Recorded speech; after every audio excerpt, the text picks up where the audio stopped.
Ano? Kumusta? Kumusta ang interview? Gulat ako, tatanungin pala yung mga dating, naranasan namin noon. Pero okay din kasi yun. Ngayon lang ulit, may kumausap sa amin ng ganito, na pag-openan namin sa Pastor ER. Okay yan, para nakapaglabas ka ng mga gibat ng nararamdaman mo. Hindi naman yun, bigat. Talagang, yung nagpasalamat lang kami kasi yun, talagang nabago pa yung buhay namin dahil sa inyo. Wala Kuya Ram. Ikaw kasi, dapat, minsan, sinesharean mo din ako. Dapat nag-ano ka rin sa akin para alam ko kung ano mga nasa isip mo. Alam mo, ayoko nang madagdag sa mga iniisip mo. Tsaka, madami ka mo nang beneficiary baga. Pwede ba yun? Siyempre, iniisip ko rin mga kasamahan ko dito, no? Kasama kita eh. Siyempre, iniisip ko mga kasamahan ko. Lalo na ikaw. Ano? Uy. Di ka ba sanay ng may ng may jowa? Ayan. Gano'n mo naman tinatago, oh.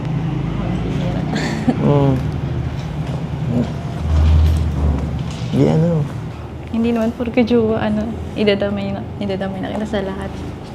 Sa mga problema ko. Hindi naman natin. Dapat yun. Siyempre, lalo kung mahirap, di ba? Dapat. Gusto kong tumulong eh. Lalo na kung kaya ko naman, makatulong. Saka isa pa, iba na tayo ngayon, no? Hindi na kagaya ng dati na ganyan. Paano lang, ma-vlog lang. Ano ba?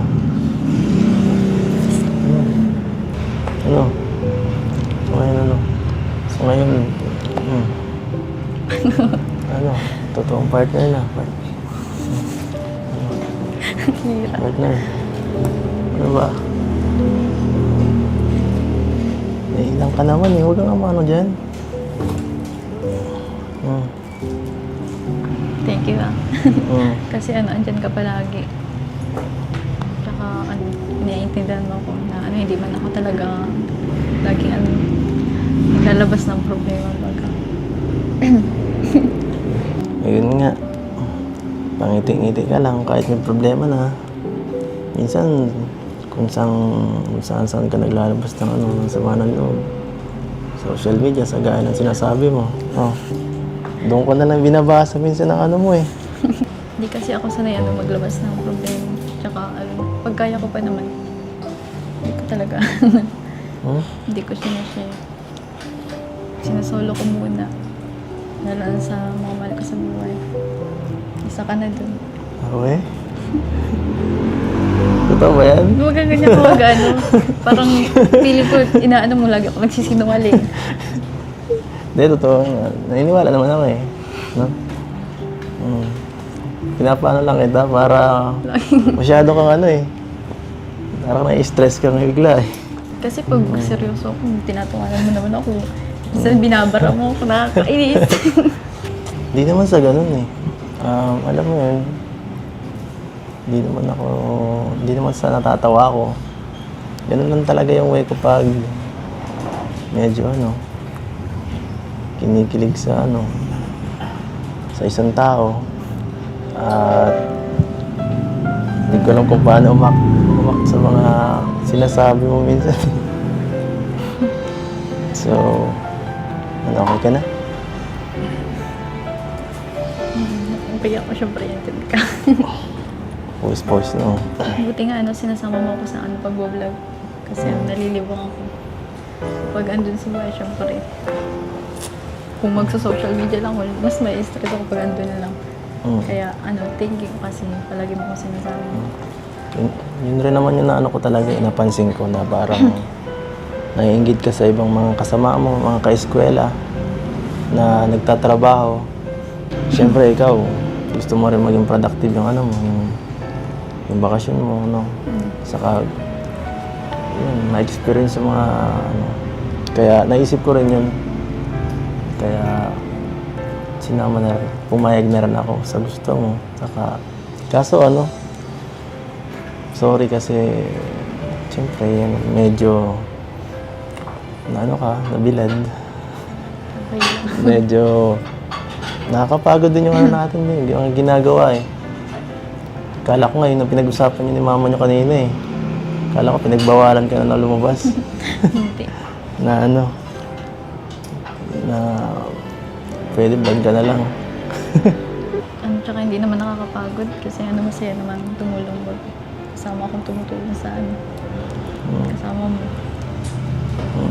Dami mo nga natutulungan eh. Natutulungan din ako. May ayuda rin. Araw-araw. Napapalakas. Oo. Kaya ako seryoso talaga. Malaking bagay na andun ka. Kasi kung ako lang solo, baka hindi ko nagagawa yung mga nagagawa ko na ngayon. Medyo mas productive ngayon. Nandyan ka eh. Nandyan ka yung mga mga kasama. Thank you. Thank you din. Thank you so much. Sana maging matagal pa yung bakasyon, no? Mga 3 months pa. Kasi, alam mo na, mas okay pag andyan ka eh. Mas maraming nagagawa. Saka, medyo hindi... Mas marami. Saka hindi malungkot. Saka hindi malungkot pag nandyan ka. Hindi nakaka-boring. Saka, pag pumasok ko na ulit, yun, saka lang, babalik na naman sa dati. Kaya susulitin ko na talaga yung bawat araw na ito, okay, yung may pasok ka sa akin. Kasi pag solo na naman ako. Dati na naman yung kasama ko, si Arjun, na napasaway. At yan, pagod na naman, solo na naman. Pero nag-enjoy naman ako ngayong bakasyon. Lahat ng mga ginagawa natin. Kaso kailangan mo rin talaga mag-aaral eh, Huwag ka na kayo mag-aaral, no? Sama ka na lang sa akin. Mag-scout na lang tayo maghapon. Mag-vlog na lang tayo. Tara, pakasal na tayo. Joke lang. So, narinig mo sana kanina sila mama eh. Si Pato. Diretso na oh. Mabira. Hindi ka kasi nagano dito eh. Hindi mo tuloy narinig sila mama. Nako. Huwag biro-biro ng ganyan. Nako. Handa to. Pero, darating din naman tayo dyan. Di ba? Siyempre. Ano yun? Siyempre. Siyempre. Basta huwag ka na magbabago. Siyempre. Dapat walang magbago sa akin. Now I know I'm yours till the end of time. Kuya Eds!